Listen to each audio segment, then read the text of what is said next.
So on this week's video, what I want to do is I want to talk to you guys about this box. What's in it, why am I excited about it, and what can you guys learn from it.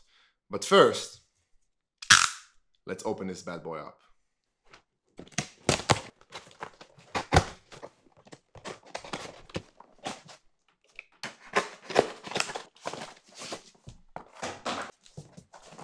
Okay, all right.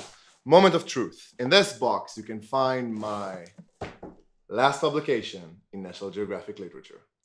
Let me see if I can find. I got two copies from some reason. I think one of them I'm going to keep in my house, and then one of them I'm going to give someplace. Probably my mom. The name of the book is Night Vision. You can buy it on eBay or Amazon. I think I bought it on Amazon.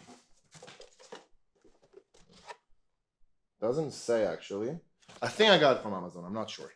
But anyway, the idea of the book is basically night photography or things that were photographed when it was really dark. Let me see if I can find my photo unit real quick. I mean, check this one out. I don't know if you can see it. It's like this one, when you see all these Burmese monks in a prayer. I don't remember the name of the holiday, but it's something I should actually look into. There you go. There you go. And here. What? Okay. And here you guys go. My 5th publication in National Geographic, 4th publication on National Geographic literature, a picture from Ethiopia. So yeah, pretty cool.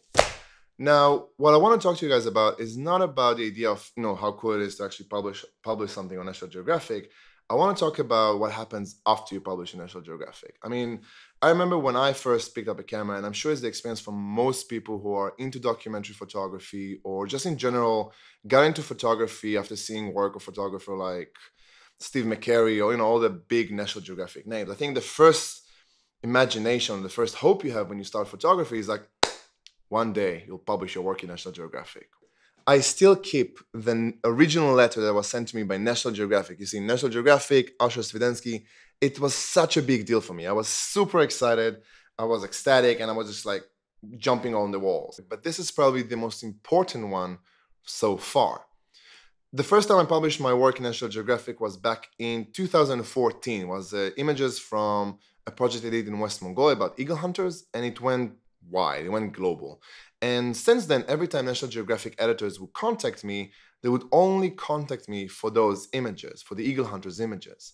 And when the editor of this book, the Night Vision book, wrote me over email, it was the first time the National Geographic basically licensed an image of mine that wasn't the eagle hunters. It was the first time that I felt like I got validation from a huge organization like National Geographic, and I was extremely proud of it.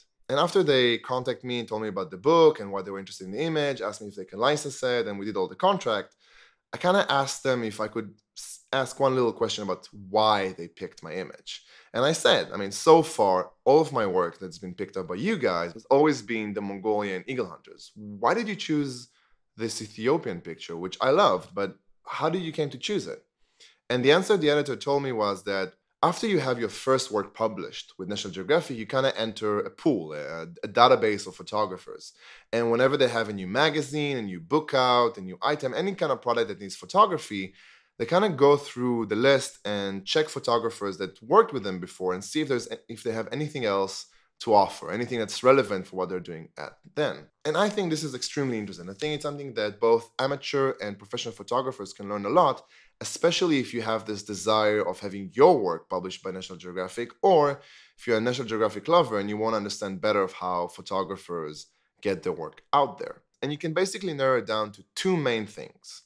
First one is that there is this misconception that after you have your first work published on National Geographic, that's it, you're done, your career is set, you're a National Geographic photographer, you're starting to get assignments and being sent all over the world by National Geographic to do amazing work, which is not true. Having your first image published on National Geographic is the first step. It's the beginning of making a career, and see what else you can bring to the table. If you're serious about making a career as a photographer, you shouldn't look on having your work published in National Geographic. You should have to see, after you did so, what else can you bring to the table? What else can you grow? And basically keep growing all the time. I made a video a few months ago talking exactly about that, about how making the work as a photographer, just creating new content, new stories, new images is the way to go, rather than making one good image or one good piece of work and hope that somebody somewhere will pick it up. And I think the second thing you can learn from this, that any kind of photographs that you see on National Geographic books, magazines,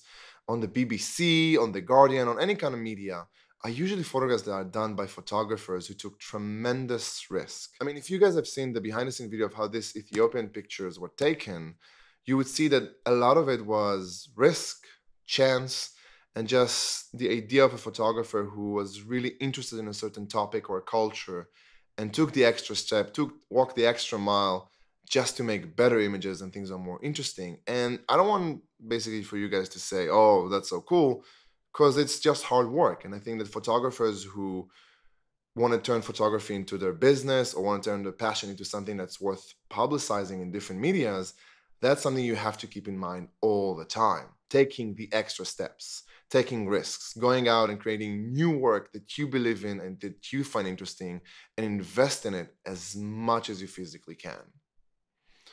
That will be it for this week's video. I hope you guys enjoyed it. Again, if the book is Night Vision. I'm going to put a link in the description in eBay. I'm not getting any revenues. I'm just saying if you want it, it's a pretty cool book.